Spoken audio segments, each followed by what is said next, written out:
नमस्कार, मैं सोनाली और आप देख रहे हैं वे एक्सपर्ट न्यूज। पेश है वाराणसी की प्रमुख खबरें। वाराणसी गैंगरेप केस में आया नया मोड़। वहीं गर्मी ने अपना असर दिखाना शुरू कर दिया है। हरिचंद स्नातकोत्तर महाविद्यालय में छात्र 11 अप्रैल से धरने पर बैठे थे, जिनको प्राचार्य डॉक्टर रजनीश कुंवर ने जूस पिला के धरना समाप्त करवाया।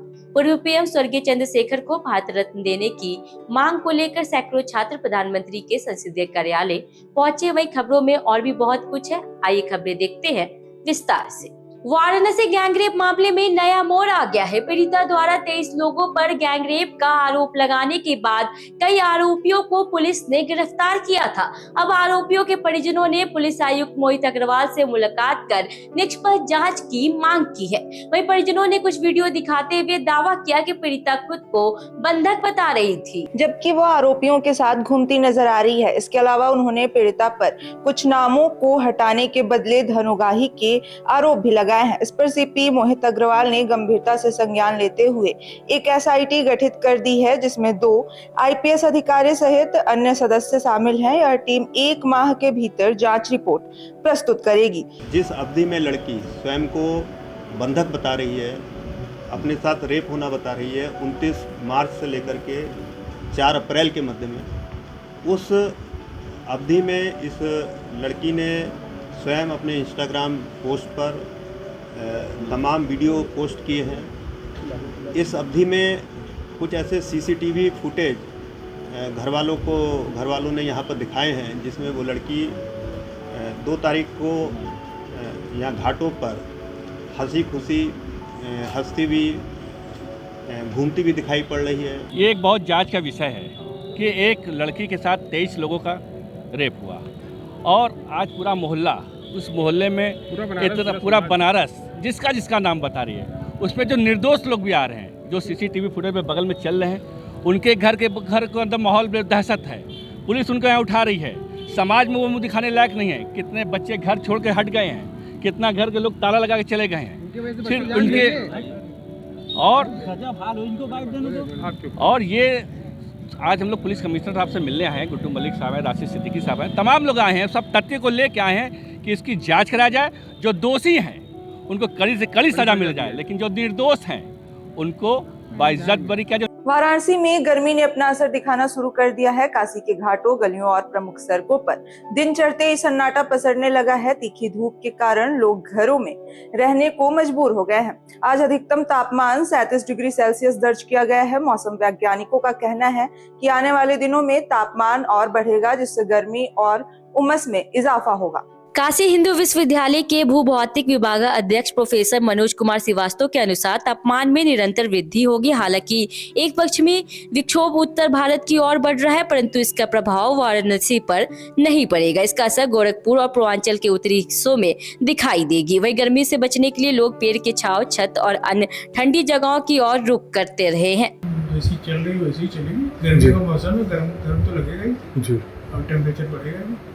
और कोई पश्चिमी विक्षोभ आने की भी बात कही जा रही है। पश्चिमी विक्षोभ एक है, असर तो है उसका भी, लेकिन मुझे लगता है कि वो अपने पूर्वांचल का जो उत्तरी भाग है, यानी गोरखपुर या कुशीनगर या महाराजगंज या सिद्धार्थनगर, उस साइड से होते हुए वो गुजर जाएगा। मैदानी क्षेत्र में बहुत ज्यादा प्रभाव नहीं। श्री हरिचंद महाविद्यालय वाराणसी के विधि विभाग में व्याप्त लापरवाही और अव्यवस्थाओं के विरोध में छात्र 11 अप्रैल 2025 से अनिश्चितकालीन धरने पर बैठे। वहीं छात्रों की प्रमुख मांगों में मूड कोर्ट और कंप्यूटर लैब की स्थापना, कॉमन रूम की व्यवस्था, मानक के अनुरूप वेदी कक्षाएं तथा सत्र 2009-10 से अब तक की उपाधियों का वितरण शामिल था। छात्रों का आरोप था कि उपाधि शुल्क लेकर भी डिग्रियां वितरित नहीं की गईं और धन का दुरुपयोग कर गबन किया गया है, जिसकी उच्च स्तरीय जांच की मांग की गई। धरने के दौरान एमएलसी आशुतोष सिन्हा ने छात्रों से मुलाकात कर समर्थन जताया। इसी दौरान महाविद्यालय के प्राचार्य डॉक्टर रजनीश कुंवर धरना स्थल पहुंचे और छात्रों की मांगों को जायज बताते हुए उन्हें 6 माह के भीतर समाधान का आश्वासन दिया। मैं प्रिंसिपल हरिचंद पीजी कॉलेज हूँ। सर, क्या है, किस तरह का ये धरना का कैसे समापन करना है? 11 तारीख से बच्चे जो है धरने पे बैठे हुए थे।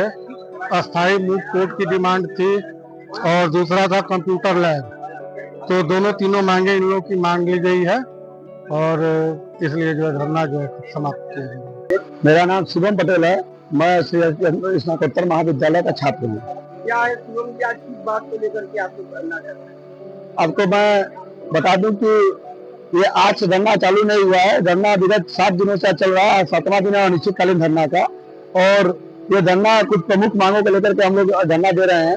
और ये प्रमुख मांगों में सर्वप्रथम ये है कि विधि विभाग में मुख्य की अनुपलब्धता दिखाई दी है, जो आज से 67 साल पहले 1958 से लाकर यहाँ संचालन किया जा रहा है, मगर मुख्य की सुविधाएं यहाँ पे नहीं थी। समाजवादी पार्टी के कार्यकर्ताओं ने शास्त्री घाट पर ज्ञापन देकर राष्ट्रपति से अखिलेश यादव की सुरक्षा बढ़ाने की मांग की। छात्र नेता आयुष यादव ने बताया कि उत्तर प्रदेश में कानून व्यवस्था पूरी तरह ध्वस्त हो चुकी है। आगरा में सांसद के घर पर हमला, खुलेआम हथियारों का प्रदर्शन और अखिलेश यादव को गोली मारने की धमकी तानाशाही की ओर इशारा करती है।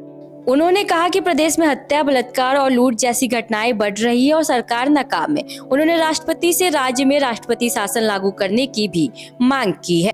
जिस तरीके से समाजवादी पार्टी के राष्ट्रीय अध्यक्ष परम आदरणीय अखिलेश यादव जी दिन दहाड़े ऑन कैमरा गोली मारने की धमकी मिली, उसके संदर्भ में आज हम लोगों ने राष्ट्रपति महोदय को ज्ञापन दिया, जो कि ACM सेकंड द्वारा लिया गया हम लोगों का ज्ञापन। और हम लोग जो उत्तर प्रदेश में लगातार घटनाएं हो रही हैं, चाहे वो महिलाओं का उत्पीड़न हुआ, चाहे छात्रों का उत्पीड़न हुआ, चाहे व्यापारी का उत्पीड़न हुआ, उसको देखते हुए यह कहने में कोई संकोच नहीं है कि उत्तर प्रदेश की कानून व्यवस्था ध्वस्त हो चुकी है। और हम उत्तर प्रदेश में राष्ट्रपति शासन लगाने की समाजवादी पार्टी की तरफ से मांग करते हैं। समाजवादी पार्टी नेता लोहिया वाहिनी के नगर अध्यक्ष संदीप मिश्रा को करनी सेना के जिला अध्यक्ष द्वारा जान से मारने की धमकी मिलने के बाद सपा कार्यकर्ताओं में भारी आक्रोश देखने को मिला। इस घटना को लेकर सपा स्नातक MLC आशुतोष सिन्हा और जिला अध्यक्ष सुजीत यादव लक्कड़ के नेतृत्व में वाराणसी के पुलिस कमिश्नर मोहित अग्रवाल को ज्ञापन सौंपा गया। उन्होंने पुलिस को अवगत कराया कि सपा नेताओं को लगातार जान से मारने की धमकियां मिल रही हैं, जो कानून व्यवस्था पर गंभीर सवाल खड़े करती है। ज्ञापन में मांग की गई कि करनी सेना के जिला अध्यक्ष के खिलाफ तत्काल मुकदमा दर्ज कर कार्रवाई की जाए। की धमकी दी, व्हाट्सएप पे भी चैटिंग किया, जिसका सारा रिकॉर्ड जो है मैंने कमिश्नर साहब को दे दिया। हमारे जिला अध्यक्ष समाजवादी पार्टी सुजीत यादव लक्कड़ जी, आशुतोष सिन्हा विधायक जी, प्रदेश अध्यक्ष दीपू श्रीवास्तव जी, हमारे संगठन के सारे लोग, सभी लोग, लालू यादव जी, सभी लोग आए और लोगों आके कमिश्नर साहब से इसकी शिकायत की। कमिश्नर साहब ने यह भी आश्वस्त किया कि इसकी जांच करा के जो दोषी है उसको मुकदमा करेंगे। उसने हमको ये कहा कि करनी सेना का जो जिला अध्यक्ष है उसने हमसे कहा कि तुम्हें बोरा में कस के फेंकवा देंगे, ऐसा उसने व्हाट्सएप पे हमें चैटिंग किया। देखिए, जिस तरह से आज हमारे नेता आदरणीय अखिलेश यादव को जान से मारने की धमकी दी गई, उसके बाद हमारे यूथ के एक अध्यक्ष को जान से मारने की धमकी दी गई। पूरे के पूरे बनारस में और पूरे प्रदेश में जंगल राज है, कानून का राज समाप्त हो चुका है। आज उसको लेकर हम लोग पुलिस कमिश्नर से मिलने गए थे। उनसे कहा है कि अगर ऐसे पे कार्रवाई नहीं होगी, समाजवादी पार्टी के लोग सड़क पर उतर के प्रदर्शन करने के लिए बाध्य होंगे। तो उसकी सारी जिम्मेदारी उत्तर प्रदेश और बनारस के प्रशासन की होगी।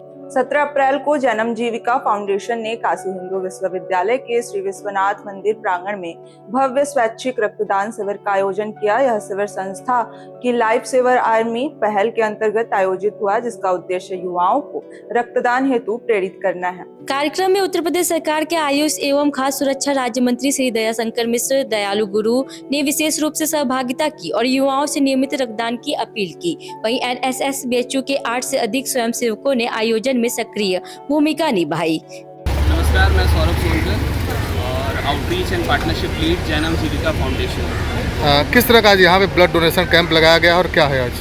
जैनम जीविका फाउंडेशन एक सामाजिक संस्था है जो निस्वार्थ सेवा भाव से हमेशा जागरूकता का काम करती है। और आज जो कार्यक्रम हो रहा है, हमारे 8 प्रमुख कार्यक्रमों में एक है लाइफ सेवर आर्मी, जिसके तहत आज ये महारक्तदान शिविर का आयोजन किया गया है काशी हिंदू विश्वविद्यालय के अंदर, और ये विश्वनाथ मंदिर के बाहर हो रहा है। काशी हिंदू विश्वविद्यालय की छात्रा अर्चिता सिंह हिंदी विभाग में PhD प्रवेश न मिलने पर धरने पे बैठ गई है। उन्होंने कुलपति, रजिस्टर परीक्षा नियंत्रक सहित संबंधित अधिकारियों को पत्र लिखकर अवगत कराया है, लेकिन अभी तक कोई ठोस आश्वासन नहीं मिला। अर्चिता का कहना है कि उन्होंने साक्षात्कार के बाद नवीनतम EWS प्रमाण पत्र विभाग को समय पर ईमेल व भौतिक रूप से जमा किया, फिर भी परिणाम जारी नहीं किया जा रहा। वह प्रतीक्षा सूची में पहले स्थान पर है और परिणाम जारी होने पर उनका प्रवेश सुनिश्चित है। उन्होंने गुहार लगाई है कि प्रवेश न मिलने से उनका शैक्षणिक भविष्य खतरे में है। मेरा नाम अर्चिता सिंह है। अर्चिता जी, आज क्यों यहाँ पे धरने बैठे हैं, क्या मामला है? पीएचडी एडमिशन से रिलेटेड मेरा मामला है। मैं हिंदी डिपार्टमेंट से हिंदी डिपार्टमेंट में जब मैंने फॉर्म फिल किया था तब ईडब्ल्यूएस के लिए केवल ऑप्शन आता है, या तो आप यस लगाइए या नो लगाइए। मैंने यस किया था, फिर वेरिफिकेशन भी हुआ, 4 बार वेरिफिकेशन में मैंने अंडरटेकिंग दिया और पुराना ईडब्ल्यूएस दिया। तब इन्होंने मेरा वेरिफिकेशन कर लिया, काउंसलिंग करवा लिया, इंटरव्यू भी हो गया। उसके बाद मेरा रिजल्ट भी ईडब्ल्यूएस में आ गया। अब जब पेमेंट देने का टाइम हुआ है तो इन्होंने मेरा पेमेंट लिंक रोक दिया है, क्योंकि अब ये लोग ये कह रहे हैं कि अंडरटेकिंग मान्य नहीं होती। और जब अंडरटेकिंग लेके इन्होंने मुझे टाइम दिया था कि 31 मार्च से पहले आप अपना नया सबमिट कर दीजिए, तो 29 तारीख को मैंने नया सबमिट भी कर दिया। फिर भी ये लोग क्या कर रहे हैं कि अब अंडरटेकिंग मान्य नहीं होता। अंडरटेकिंग नाम का कोई चीज़ ही नहीं होता, पीएचडी में अंडरटेकिंग लगता ही नहीं है। ये नया नियम ये लोग बना रहे हैं मेरे टाइम। 17 अप्रैल को शाम 4 बजे काशी के सैकड़ों छात्र पूर्व प्रधानमंत्री स्वर्गीय चंद्रशेखर सिंह को भारत रत्न दिलाने की मांग को लेकर प्रधानमंत्री संसदीय कार्यालय वाराणसी पहुंचे। छात्र नेता अभिषेक कुमार सिंह के नेतृत्व में राष्ट्रपति व प्रधानमंत्री को संबोधित ज्ञापन सौंपा गया। वक्ताओं ने चंद्रशेखर सिंह को भारतीय राजनीति का कबीर, वैचारिक राजनीति का पुरोधा और गरीबों का मसीहा बताया। इस अवसर पर काशी के विभिन्न विश्वविद्यालय व महाविद्यालयों के छात्र जैसे अभय सिंह, सम्मी सिंह, हर्ष त्रिपाठी, शुभम तिवारी, सौरभ सिंह भारी संख्या में उपस्थित रहे। जी, अभिषेक सिंह, छात्र नेता काशी। किस प्रकार का अभिषेक जी आप लोग ज्ञापन देने आए? आज चंद्रशेखर जी और इसी अवसर पर हम सभी लोग और महामहिम राष्ट्रपति महोदया जी ने पत्र के माध्यम से देश के प्रधानमंत्री श्री चंद्रशेखर जी को हम लोगों ने भारत रत्न, भारत का सर्वोच्च नागरिक सम्मान देने के लिए हम लोगों ने मांग पत्र लिखा। और इसी उद्देश्य के साथ हम सभी लोग यहाँ पर सारे विद्यार्थी, काशी विश्वविद्यालय विद्यार्थी, ज्योति कॉलेज और शहर के जितने भी महाविद्यालय सहित काशीवासी के लोग थे, सभी लोग आए थे और इस मांग पत्र में अपनी सहमति जताते हुए यह मांग पत्र प्रशासनिक व्यवस्था के जो लोग आए थे उनके माध्यम से वाया कमिश्नरेट वाराणसी हम लोग प्रधानमंत्री संसदीय कार्यालय प्रधानमंत्री जी और राष्ट्रपति। हमारा नाम डॉक्टर सम्मी कुमार सिंह है। हम लोग छात्र नेता हैं और स्वर्गीय चंद्रशेखर जो देश के पूर्व प्रधानमंत्री थे, वो भी छात्र राजनीति से अपना राजनीति शुरू किया। और गांधी और लोहिया, आज़ाद भारत में गांधी और लोहिया के बाद अगर किसी ने गांव, गरीब, किसान, मजदूर, नौजवान की बात की तो वो चंद्रशेखर थे। और चंद्रशेखर जी को भारत रत्न दिलाने की मांग को लेकर के हम यहाँ मौजूद हुए हैं। वाराणसी की ऐसी ही तमाम छोटी बड़ी खबरों को देखने के लिए वी एक्सपर्ट न्यूज को लाइक, शेयर एंड सब्सक्राइब करना ना भूले। फेसबुक, ट्विटर, इंस्टाग्राम पे भी फॉलो जरूर करें।